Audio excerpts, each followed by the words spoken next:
Hey guys, আসসালামু আলাইকুম। Honda life বারিধারার পক্ষ থেকে চলে এসেছি আমি রেজা, আপনাদেরকে ছোট্ট একটি টিপস দেওয়ার জন্য। আজকে যেই টিপসটা দেব সেটা হলো আমাদের ফুয়েল ট্যাঙ্কের রিজার্ভের চাবি নিয়ে। আমরা যারা বাইকার আছি, আমরা বাইক চালাই, আমাদের ফুয়েল নেই আমরা ট্যাঙ্কিতে।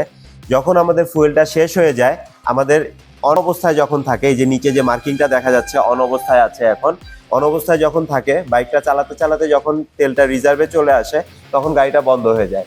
এই সময় আমরা কি করব? আমরা তখন যেটা করতে হবে সেটা হলো এই চাবিটা ঘুরিয়ে রিজার্ভে দিয়ে দিতে হবে। রিজার্ভে দিয়ে দিলে রিজার্ভে যে ফুয়েলটা থাকবে, এই ফুয়েল দিয়ে আমরা আরো 50-60 কিলোমিটার চালিয়ে একটা পেট্রোল পাম্পে পৌঁছাতে পারবো। এতে করে আমরা এই ধরনের বিপদ থেকে নিজেকে উদ্ধার করতে পারবো। এছাড়াও আমাদের যদি জরুরি কোনো প্রয়োজন পড়ে, যদি তেলের লাইন বন্ধ করা লাগে, মাঝখানে একটি মার্কিং আছে, এই মার্কিংয়ে এই যে চাবির মার্কিংটা, এই মার্কিং বরাবর এনে দিলে আমাদের ফুয়েলের লাইন বন্ধ হয়ে যাবে। এভাবে আমরা ফুয়েলটা নিয়ন্ত্রণ করতে পারবো, রিজার্ভের যে ফুয়েলটা, এই ফুয়েলটা ব্যবহার করতে পারবো।